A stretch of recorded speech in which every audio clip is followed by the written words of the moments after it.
What's up, guys? Johnny Chase here. It is midnight of, Monday, October 24th now. November 24th, sorry. Survivor Series 2014 has come and gone. And, time to talk about our reactions. First, let's talk a little bit about the pre-show. This is actually the first pre-show I watched, and good God, that panel is so boring. We actually got two matches and a promo out of it. We saw Justin Gabriel take on the new and improved Fandango, which he gets Rosa Mendez as a manager, dancer, and he's got the Spanish thing going on. He's got like the tight shirt that buttons down. Pretty much the same Fandango. He's Spanish now. I don't know. Very quiet because, my God, this was like a house show match. The people were still filing in and they were having this match. I was like, could you not like have like those people in the analysis talk while people are filing in, or do something else? Or it was okay. It was an alright match, but whatever. So after more talking and chilling out the network, Bad News Barrett comes out and he does his typical Bad News Barrett. He's just like, oh, we've got Team Cena versus Team Authority. I'm afraid I've got some bad news. Like that, I'm working on my Barrett impression for my 2K15 video. Just, his typical thing. He's like, oh, it's like once the Team Authority's out, it's the dawning of a new era, the Bad News Barrett era. Thank you. They didn't have the hashtag B&B, but what are you gonna do? More talking, yappy yappy yap. They promised Paul Heyman on this. Paul Heyman was on the pre-show, but I thought he was going to like cut a promo. He's just like, I'm the advocate for the 1 and 21-1. And that never happened. We actually got something even better. Another match. It's Cesaro versus Jack Swagger with Zeb Coulter in his corner. But here's the question I have. Swagger was originally supposed to be part of Team Cena. Then he got taken out by the Authority, and then he was told he's not physically able to compete. Then he starts wrestling 5 days later. And now he's wrestling on the pre-show. Like, logic, people! Like, if he's not physically able to compete, keep him off the show entirely. Keep him off television. Have him wrestle on house shows. No one gives a shit about that. Have him come back tomorrow night on Raw. Just saying. A little consistency. I think Swagger won. I remember that much because they're still pushing Cesaro down. I was just my buddy Gabe was over, and he was coming over to watch the pay-per-view with me because Melanie really not into the wrestling, but it was funny because Gabe's generally excited about this stuff. He's actually telling me he started watching TNA. We'll watch what's left of it anyway on Spike because it's getting moved over to another network. But so the funny thing is, okay, after that, this is pre-show. We kick off the main show. We kick it off with a promo, and this is where we're getting into what a lot of critics are calling Sunday Night Raw. Is that these aren't pay-per-views anymore? They're just Raw on Sunday. I'm like, why do you open up your pay-per-view with a promo? But the thing is that it felt longer because the pre-show led into it, because at the end of the pre-show, Aloma comes out and now comes Vince. So Vince comes out and he's like, welcome to the Survivor Series.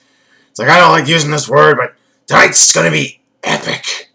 So now I'd like to call out my daughter Stephanie and my son-in-law Triple H. And then he calls out John Cena, and like they're like everyone's brown nose. Well, not Cena, everyone's brown nosing the Vince, and it's just like, I want to let you know that we're ready. We're powerful. And he's like, oh, I have no doubt. As a matter of fact, I would like to let you know that there's so many instances. Like, oh, before you do, I have something to say to Cena. Cena, if you should win, and you won't, if you win, we still win. Because we may not be on Raw and SmackDown, but we will still be at WWE Corporate in Stamford, Connecticut. We will still book the show. We will still make you and your other companions a living hell. Your lives a living hell. And then Vince is like, that's not actually what I had in mind when I said you lose power. I mean, you'll still be employed with WWE. Like, you'll do marketing and investments, and then you'll do the entertainment side. But you will not have any say in matches or in the lives and careers of WWE superstars. And he's like, okay, but there is one person that can give you this power, should he choose to. And then everyone starts brown nosing at the Vince. He's like, it's not me. John Cena is the man that will let you come back if he so chooses. He has the power to bring you back. So I was like, all right, that's kind of interesting. And I'm like, that kind of adds new dynamics. Team Cena is still going to win. In my mind, I'm still, like, he's still winning. So opening contest is the Fatal 4-Way Tag Team match for the WWE Tag Team Championships. So we've got the defending champions, Golden Stardust, versus the Usos, versus Los Matadores, and versus Damien Sandow and The Miz. Or, sorry, Damien Mizdow. My God, this match was nuts. This was the night of, besides Bray Wyatt and Dean Ambrose and Nikki Bella and AJ, this was the night of multiple man matches. And that's what the Survivor Series should be. There should be a lot more multiple man, multiple women, multiple person tag team matches, elimination matches, or just standard tag team matches. It's all about survival. I mean, yeah, you can have those singles matches here and there. I was reading also actually some interesting facts about Survivor Series. The first one-on-one match at a Survivor Series was held in 1991 with The Undertaker versus Hulk Hogan for the WWE title. And Flair came out and Undertaker tombstone Hogan onto nothing because he missed the chair by a mile. You can see it clear on camera. Other than that, it's all been elimination tag matches. Maybe we should get back to that. I mean, we have gimmick pay-per-views like Money in the Bank, TLC, Elimination Chamber, although I heard that that has been, oddly enough, eliminated, so we don't even have to worry about that anymore. Now, Gabe hasn't really watched WWE programming in a few months. Like, he'll come over and watch the occasional pay-per-view, part of a pay-per-view with me when he can. And he has finally saw the brilliance that is Damien Sandow as Damien Mizdow. Because I told him, I said, okay, The Miz has this character now, because he just finished the Marine 4, which isn't out on DVD yet. And he's billing himself as a Hollywood megastar. It's like, oh, I've got contracts from, here to Timbuktu or whatever. And it's like, I need to hire someone. And I was telling him about the downfall of Sandow, where he was just being put into shitty gimmick after shitty gimmick, and I'm just like, just quit already. I mean, TNA could probably use you a little bit better than WWE. But then they're like, okay, we're going to make you Miz's stunt double. He's, what's that? It's like, okay, you mimic The Miz. Everything he does. You wear his tights. And when you are not wrestling, you are at ringside. And then he got into this thing where he's like mimicking everything he does. So like, if Miz is in a headlock, Sandow goes into a headlock on an invisible person, and he just started chuckling. He's like, I have to see this. And he was watching Sandow bump like a fucking boss. I loved it. And he was just like, this guy is awesome. I was like, you're fucking right, he's awesome. A lot of back and forth, a lot of great spots. Everyone, bumped like a boss. I love that the crowd is all chanting, we want Mizdow, we want Mizdow.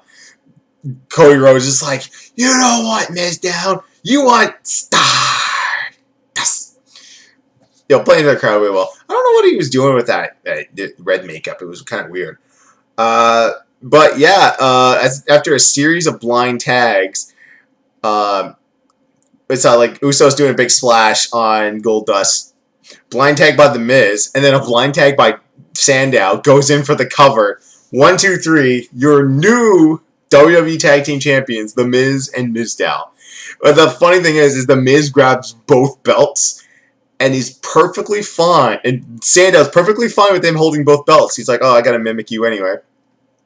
But the best thing is that whenever, the only thing that he didn't do in tandem was whenever The Miz was just like, because when The Miz went like this, the crowd would go, boo! And then when Mizdow would do it, they would be like, yay! And boo! Yay! Great match. Kept everyone entertained. I'm interested to see where they go with this. Are they going to stay? How long are they going to stay tag champions? Is Sandow going to be like, I want to be on my own. Like, I want to be Sandow too, and I want my belt. And it's like, you're my stunt double. You stay here. Okay. Commercial break within the show. Adam Rose is backstage with the Rosebuds and said it's time to settle the score with the Bunny with the new WWE Slam Masters, now available at Kmart. And, like, he, like, pins the guy, like, oh, yay. Slater Gator comes in, and it's just like, they say some words, and he's just, and Adam Rose is like, well, I've got something to say to you, Lemons. Let's have a tag match tonight. And it's just like, hey, booking the day of the show. That's why everything always says card subject to change, folks. Next up is a traditional Survivor Series tag match. Team Natalya versus Team Paige. And man, did I mess up who was on here. So, on Paige's team, it was Summer Rae, Layla, and fuck the other one. Summer Rae, Layla, and Jesus Christ, the last one's escaping me. Paige, Summer Rae, Layla, Cameron. Yeah, I know I forgot about her because she's a stupid bitch. So, and on Team Natalya was Emma, what's it called? Oh god. Emma, Naomi, and Alicia Fox. I'm like, wait, Alicia Fox is on the face side? I'm like, yeah, I know that Alicia Fox and Paige had that little scuffle and they broke up or whatever, but I'm like, you're still a heel. You're still the crazy one. You're just, why are you on the face side? Anyways, the best thing about this, I chuckled about it. I laughed so fucking hard. Is that Natty came out with Tyson Kidd. And Tyson was geared up to wrestle, even though he didn't do a dark match or a pre-show or anything. So, the best thing about it is that he took a selfie mid-match and tweeted it out. He's just like, hey, they're following my advice, is working as a team. It went really long. I'm surprised. This match went really, really long. So yeah, the face team went over. But the funny thing is that Paige was like shouting at all of her teammates. It's like, you're an idiot! You're an idiot! Like, Summer Rae was trying to do Paige's moves poorly. Summer Rae, I don't know what happened to her. She used to be good, and now she's flopping all over the place. She doesn't bump well. Cameron sucks shit all around. It seemed like everyone was botching, but, no one was really, caring. Someone tweeted out best, they said, this match is so boring that the commentators are talking about the Mean Street Posse. If you're talking about the Mean Street Posse, yeah, that's kind of true. But yeah, all four faces win. What I thought was really funny is when Natalya went up to the corner to celebrate her win, Tyson Kidd went up with her and was like in front of her, just like, yeah, I did nothing but play Candy Crush at ringside. Woo! Tyson Kidd is becoming one of my new favorite wrestlers. I hate the storyline that's untold Davis right now with them like divorcing. They don't love each other, will they? And then they're coming out the ringside all the time. I'm like, I hate that. But I'm on the fact that Tyson Kidd's on television now, and he's killing it like this. There was a main event he did color commentating on before his back-to-back matches against Sami Zayn, which more Sami Zayn on main event, please. Main event NXT, and hopefully get him on the main roster soon. But yeah, he was doing this impression of Stu Hart, and it's just like, Tyson, I'd be honored if you took the hand of my granddaughter in the marriage. God. Doing Stu Hart's voice kills my voice. This doesn't help either, soda. Alright. So yeah, the faces win. Really stiff match too, because Paige was stiffing everyone, as she should. Up next, Dean Ambrose versus Bray Wyatt. Going back to my predictions. So far, I'm at 50% because I called Dust Brothers to retain, and I forgot that. I called Natalya to win, and they did. So Dean Ambrose versus Bray Wyatt. Very, very nuts. They did a double. They did a double down outside. They did a double clothesline on the outside, which is pretty nuts. This one got thrown out, and I called Wyatt winning, but I didn't call for a blatant disqualification. They redid the. Well, first off, Bray goes outside, grabs a mic, and it's just like, didn't have to be this way. You and I, we're not like them. We're gonna rule the world together, Dean. And he drops the mic, and then he goes outside, he gets a chair, and he's just like, hey, do not do that, I will disqualify you. Dean grabs the chair, and he's gonna swing it out, and Bray's doing the Emperor from Jedi. He's like, good. Use your aggressive feelings. Let the hate flow through you. And on like WrestleMania, where Cena was just like contemplating it, the rest like, don't do this, Cena, it's not about you. This was just like, don't use that chair, I will disqualify you. What does Dean do? Use the chair. So here's the thing. They really need to establish that other than losing the match, disqualification has more repercussions. Because what does Dean have to lose by being disqualified? If they were to explain on television that says, if a wrestler gets disqualified, they lose the match, they also lose money. They try to avoid disqualification because they get a bigger purse if they win. Like, I know you can't compete against UFC. You can't. But in the UFC, you get more money when you win. So that's why people legitimately kick the shit out of each other. In pro wrestling / sports entertainment, if you're not in a title match, what incentive do you have to win?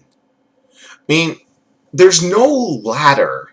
There's no tournament ladder that says, by me being Dean Ambrose, beating Bray Wyatt by pinfall or submission, that doesn't push me up. Like, I'm not conveying to the crowd that I'm being pushed up the ladder for becoming #1 contender for the world title, or even becoming Intercontinental title, or Intercontinental champion. So, what the fuck? I'll just hit a guy with a chair. I'm DQ'd. So? Am I getting more money? To the audience, they don't know. You should explain this to the writers. You should explain this to the Michael Cole. So say, oh man, that's disqualification. He's losing money on this match. And be like, okay, so that's why it's a bad thing to get disqualified. You know, it's just like, and that goes for like, when like the big bad authority is like, I'm putting you in a 4-on-1 handicap match. It's like, okay, consequences for losing. What do you mean? You'll lose. Like, okay, what are my consequences? I'm putting you in a 4-on-1. It's a handicap match. You're going to get beaten down. How about I just... Okay, I'm going to pick random guys. Okay, I'm looking at my wrestling figures up here. I'm in a 3-on-1 handicap match with CM Punk, Hulk Hogan, and the Ultimate Warrior. Those are the only figures I have up on here. I got PopCap and I got... Well, I've got a bobblehead of Chris Jericho and Triple H, but that's a side point. So, if there's nothing to lose and nothing to gain in this match, what is to stop me from reaching out and kicking Hulk Hogan in the balls to get myself intentionally disqualified and to end this match and get out of this beating? Because, like, I could wait for the ref to go, ding, ding, ding. I just walk up, boom, kick Hulk Hogan in the nuts. Oh, no, ring the bell, ding, ding, ding. Here are your winners as a result of disqualification. Hulk Hogan, Ultimate Warrior, and CM Punk. And I'm like, whatever, I'm out. Pat it out of the ring, get out. I'm like, I'm not losing any money. I'm not moving up and down the tournament ladder for a belt. What's the point? You know what I mean? They need to do a better job of conveying this, because even back in the 80s, the 70s and 80s, getting DQ'd, unless it was a title match, wasn't that big a deal. They need to make it more of a big deal. TNA tried when they had the NWA World title, where they had a clause, and they never explained this until it was Sting versus Abyss.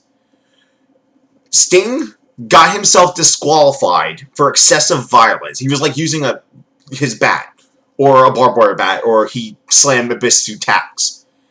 And they were stating, it's like, okay, Sting just got himself disqualified, but under the National Wrestling Alliance World Heavyweight Title rulebook, the title does change hands on disqualification. Therefore, your winner and new NWA World Champion, the Monster Abyss.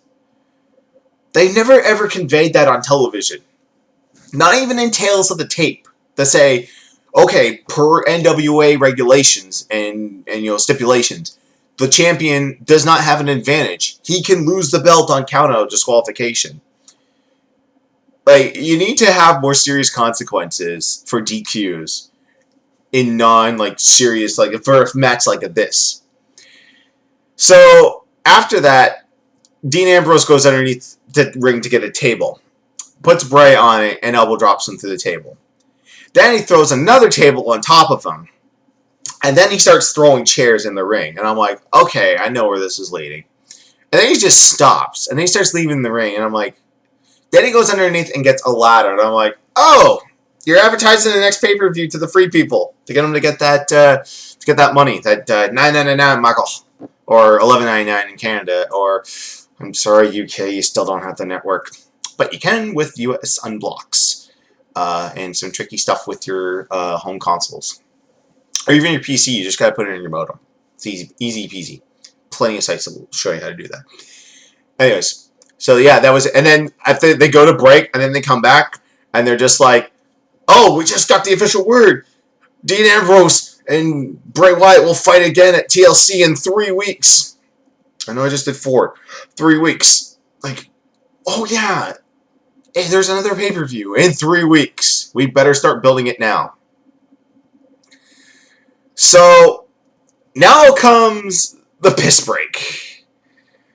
Slater Gator versus Adam Rose and the Bunny. No one gave a shit about this. Here's the funny thing. Back during the commercial break, when they're playing around with the little toys, and he's just like, we challenge you to a tag team match tonight, Lemons. You could hear audibly the crowd just going, no! No! No! No! They're sick of this shit. They're sick of Adam Rose and the Bunny. They don't mind Slater Gator. They love Heath Slater, and I don't mind Titus O'Neil. I think Titus O'Neil is pretty alright wrestler. The Bunny picked up the win, and Adam Rose is sitting there defeated like, what the fuck happened? I don't know if they're going to continue feuding or whatnot. Next up is, you better not take a piss break because this is over in a blink of an eye. WWE Divas Championship. Nikki Bella with Brie versus AJ Lee. This is over in 20 seconds. Brie gets up on the apron with the Divas title. AJ Lee walks over and goes, what the fuck are you doing? What comes is PG era fat material. Brie kisses AJ. Nikki hits that forearm of hers. Hits the crank drop. I don't know what it's called. 1, 2, 3. Nikki's the new champion. And Brie is smiling. So, the whole, I wish you died in the womb. Oh my god, you're the biggest bitch ever. You have to be my bitch for 30 days. Because, like, Brie was smiling afterwards and, like, celebrating with her sister. And I'm like, did you just pull the trigger on the storyline and just said, this isn't working, fuck it, let's turn them both heel? We don't need them to be face to sell Total Divas anymore? Or is it just going to be, like, Monday's like, I'm the new Divas champion, I'm so excited, I'm proud of my sister, I relinquish the bitch deal, you're now free, and it's like, okay, and then she clocks Nikki, and it's like, alright, now I'm coming after you for the Divas title. If this is the end of AJ Lee's career in WWE, man, what a shitty way to go, dropping it to AJ, or dropping it to Nikki in like 2 seconds. Anyways, so, I missed out on a couple of backstage segments, because there was one where Triple H was, like, pumping them up and saying, like, you're the future. You have to win. You will win. You will do this. We will stay in power. And if we stay in power, you will all be rewarded. Money. Title opportunities. not realizing that two of your competitors in your team already have the mid-card belts, which I kind of agree with Spoonie at this point. They've been passed around so much, they should just be kicked in the fucking toilet, kicked in the sewer. Either that, merge the IC and US title and get rid of the US title. So, then Team Cena is pumped up, and Eric Rowan. I still don't get Eric Rowan because he's just like, he doesn't do anything since they put him with the team. They're just like, why are you doing this? There's no explanation of why Eric Rowan is on this team. But he's sitting there with the sheep mask on. He's playing with a Rubik's Cube. And then he's just like, he opens up, he's like, we win. And Cena's like, yeah, that's what I'm talking about, yeah. So, it's the 5-on-5 elimination tag match. Team Cena versus Team Authority. If Team Authority loses, they are gone. Being Triple H and Stephanie. Don't know the fate of Mercury and Noble. I hope they keep them around. I like the New Stooges. Versus Team Cena. Now, in my haste, I only read the results of SmackDown. I didn't actually see the show or the highlights. But when we were watching the pre-show and they showed the trailer, they did state that everyone but Cena would be fired. So, Show, Ziggler, Rowan, and Ryback would be fired. Not Cena. So, Cena had nothing to lose.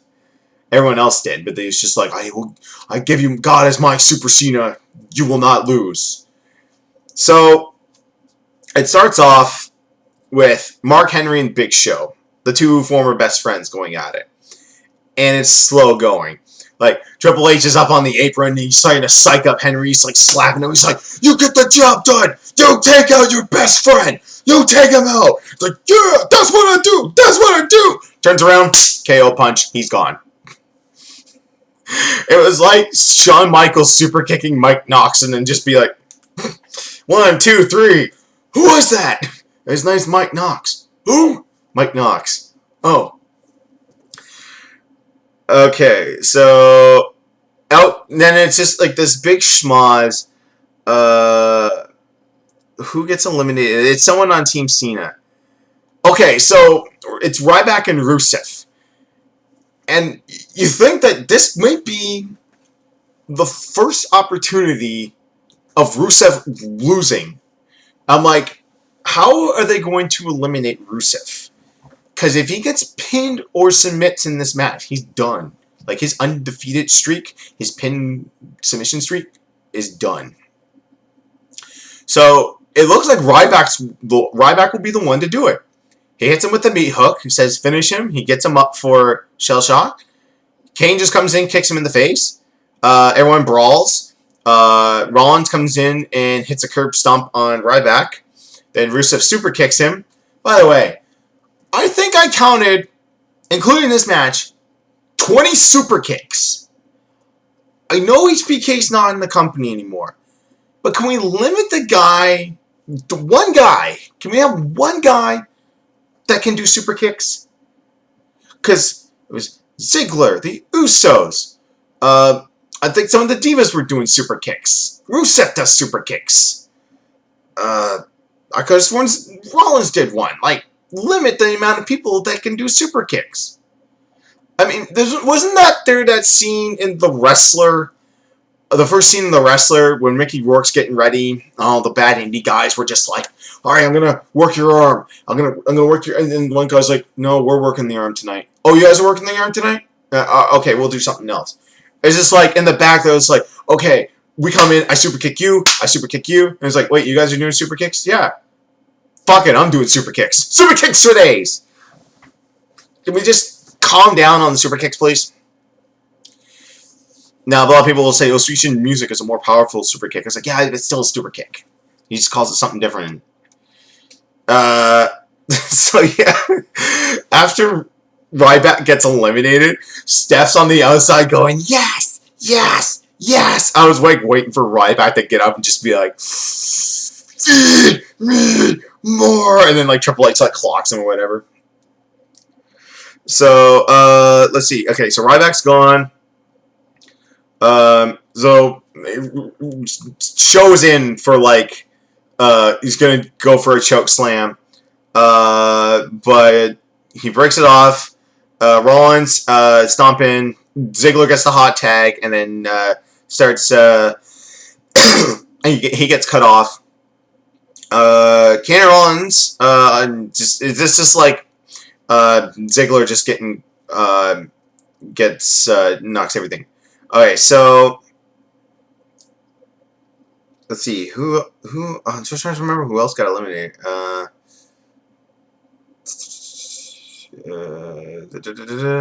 Okay, so Cena comes in. Okay, this is another small for people to start hitting finishers. So Cena hits an AA. Show connects to the KO punch. Rollins kicks him in the head. Rusev kicks Ronan in the head and knocks him to the outside. And Dolph goes for Famouser. And he power bombs Ziggler to the outside. This is just basically like the high spot from the beginning of the tag match earlier. It was just like everyone's just doing high spots now. So Rusev starts taking apart the Spanish announce table. And does no one point out that you can get disqualified in this match and eliminated? So he doesn't care. So he takes out the Spanish announce table and he takes apart the English announce table. Put Ziggler on it. And I'm like, this is the spot. This is the spot where Rusev, this is how he gets eliminated. He's either getting DQ'd or counted out. Sure enough, he goes for the splash. Ziggler powers out of the way, and he crashes through it. Ziggler beats the count. Mercury and Noble try to drag Rusev's dead body back into the ring, but he gets counted out. And at this point, Ziggler is just dead. So tags in Cena. He goes nuts, starts doing all of his moves. And then Rollins just comes in and curve stomps him. At this point, Michael Cole's livid. He's like, ref, do something! Rollins is not the legal man! And it's just like, he can do whatever he wants. It's like, yeah, but he's not playing by the rules. It's like, who cares? That's a fun, Michael! I drink. Okay. So he's a legal man. Everyone gets knocked out. Like Ziggler is like dead on the ground. So it's like a showdown. So like the three guys. So it's like Kane, Rollins, and Harper are there. Cena's still recovering from the curve stomp, and Big Show's there. And then as I slowly see Cena come out, I'm just like, no, they can't. They wouldn't. They just did this with Mark Henry. Don't do this with Show. Show KO punches Cena. Rollins goes in for the pin. 1, 2, 3. Cena's eliminated. This is Big Show heel turn number 45. How many times? Okay. This is to the IWC, which you could argue I'm a part of. Yes, because I'm doing something on the internet. But listen, you get down on your knees and thank God that John Cena has not turned heel because he's been face for the last 9 years of his career. He was face for the first part, then he went heel with a rapper gimmick, and then 2003 Survivor Series. This is almost like the 10-year, 11-year anniversary of him being face.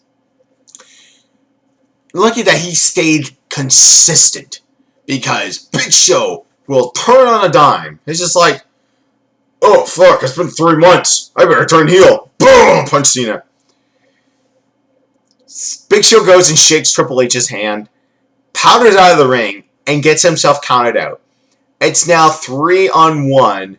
Ziggler against Luke Harper, Seth Rollins, and Kane. And you know what the best part about all this is? It's going to be John Cena versus Big Show at TLC.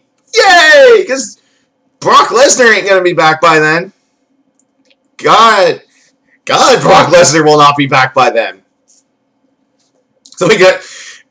If there's one match besides Cena-Orton that I don't want to see ever again, it's Cena-Big Show. I'm tired of it. We all know it. It's like, he's like, you can't beat me. I'm a monster. It's like, I can give you the F you attitude adjustment whenever I want. I've beaten you multiple occasions with it. I beat you at WrestleMania 20. 11 years ago. To win my first title, the United States title. Granted, I had to punch you in the face with World Life Brass Knucks, but I beat you for the U.S. title. And you were like fucking 50 pounds heavier back then.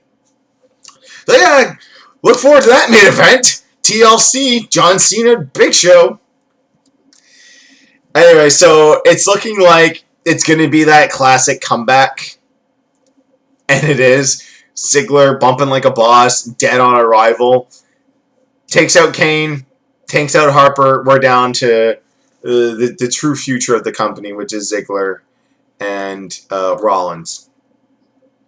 And now this has become the point of, fuck the rest of this show. There's no way in hell you're winning, Ziggler. So it comes to a point where anytime there's a pin attempt, Triple H just pulls the ref out and just knocks him out.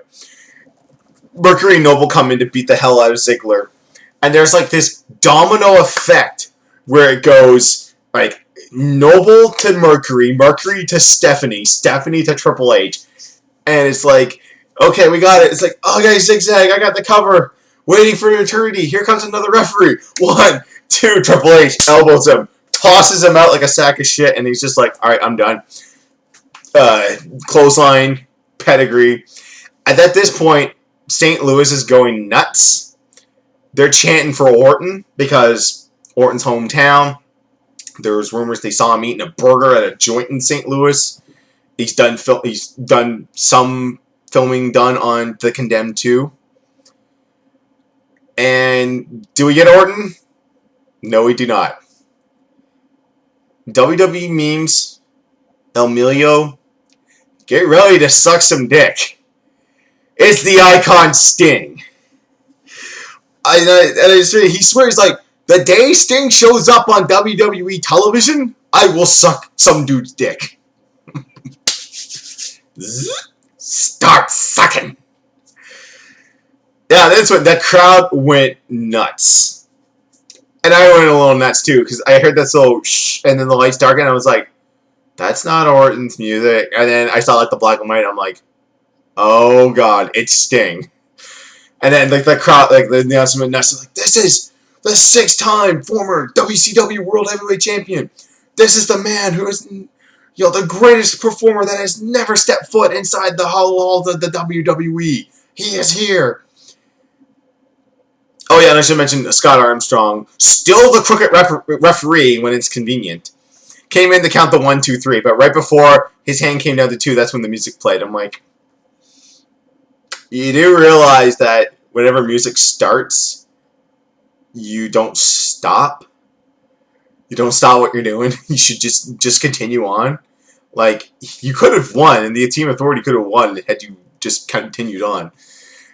And that's another thing I want someone, and I'm going to suggest this to my buddies here in the Indies. I want someone in the Indies to do this, where the guy in the gorilla, like let's say it's after a match, or let's say it's after a beatdown, and then the music starts playing. Grab the mic and just be like, I didn't say play my music, I ain't done yet. Drop the mic, just hit it like another finisher, pick up the mic, it's like, now you may play my music. And then off it goes. Because during the match there, Bray Wyatt and Dean Ambrose, it's like, how does Kevin Dunn or whoever's in Gorilla know, okay, start playing Dean Ambrose music now. I think he's done beaten up. He's like sitting on top of a ladder. So yeah, Sting and Triple H come in, and it's a face-off, and everyone's just like, they circle around each other. They circle around each other. This is like Taker and Triple H staring at the sign for Mania. And crowd chanting, this is awesome. It's just like, it is. It's like, I'll say it again. Sting is the greatest performer never to work for WWE. And now he is. Unfortunately, who knows to the extent if he's just going to get one big WrestleMania payday. WrestleMania is still a long ways away. We got like 4 or 5 months left. We got TLC. We got the Royal Rumble. We've got whatever's going to replace WrestleMania. And then we've got WrestleMania. So that's about 4 months or so again. December, January, February, March. Yeah, we still got 4 months. We can build something with Sting for 4 months. So he comes in. Triple H throws a punch.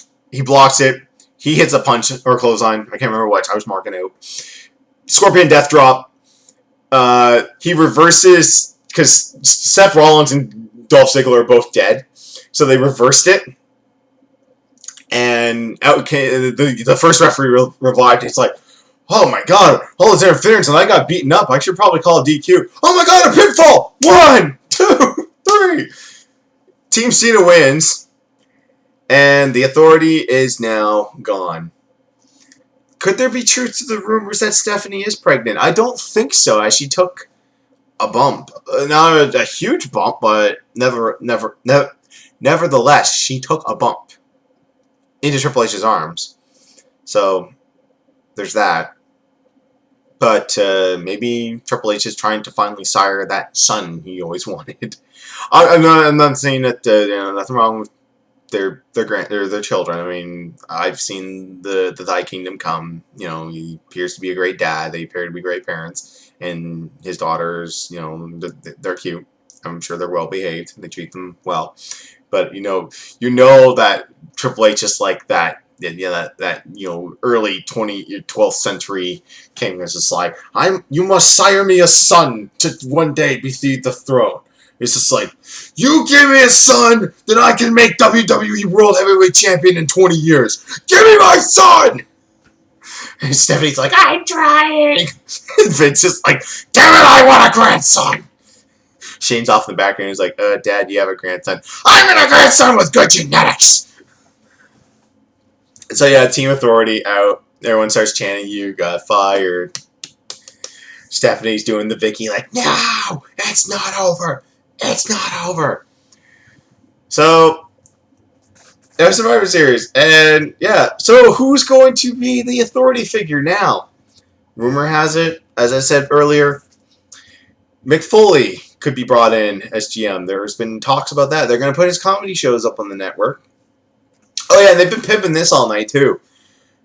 Not tomorrow night after Raw, because tomorrow night after Raw, they're on the network. They're doing Before They Were Stars, the Usos.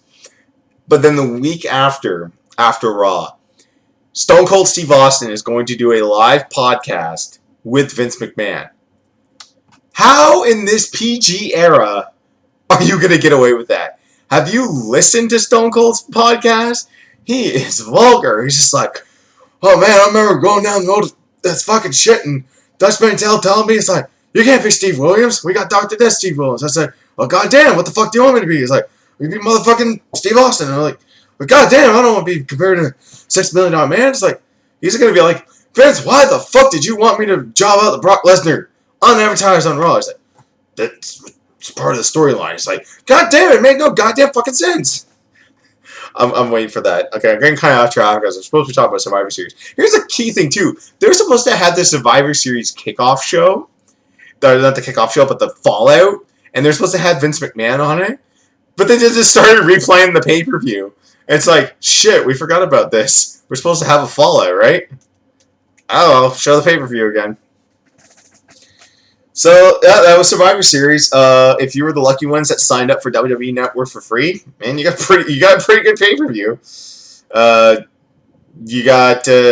I'm sorry for Adam Rose and the Bunny. This is your first exposure to WWE, but this is the shit they're trying to pull now. But I called every match except for the tag match. So I was 4 for 5. Not bad. Not bad at all. Stupid pop-up ad's going to play. I'm going to stop it. So, yeah, I called 4 out of 5 matches, and the secret match that got added on I could care less about because fucking Adam Rose and the Bunny are done. Well, I thought it was okay. The crowd was really into it. I mean, there was, like, legit moments that they didn't think that Team Cena was going to win, and then we were going to have the Authority around.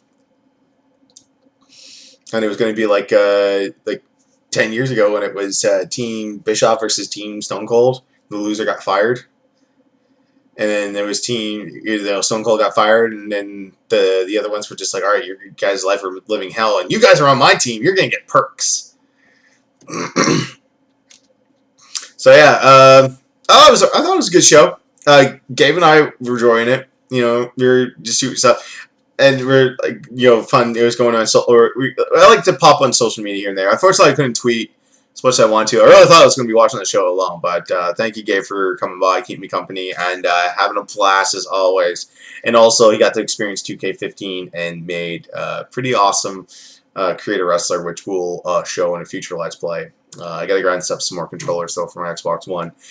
Anyways, guys, that was Survivor Series. I thought it was pretty good. God, I almost went an hour. That's nuts. I never usually go this long. But, yeah, I thought it was okay, but stay tuned. I'm sure Spoonie will have some completely opposite opinions to my own.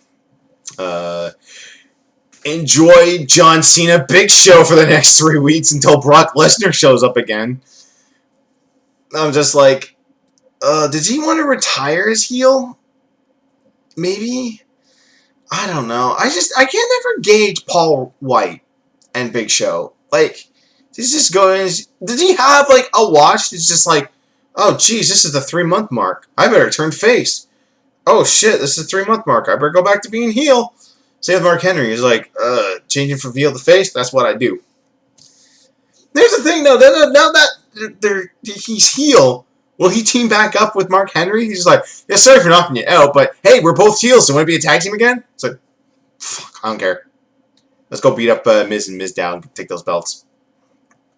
Oh well. Guys, have a good night. We'll see you next month for TLC. Later.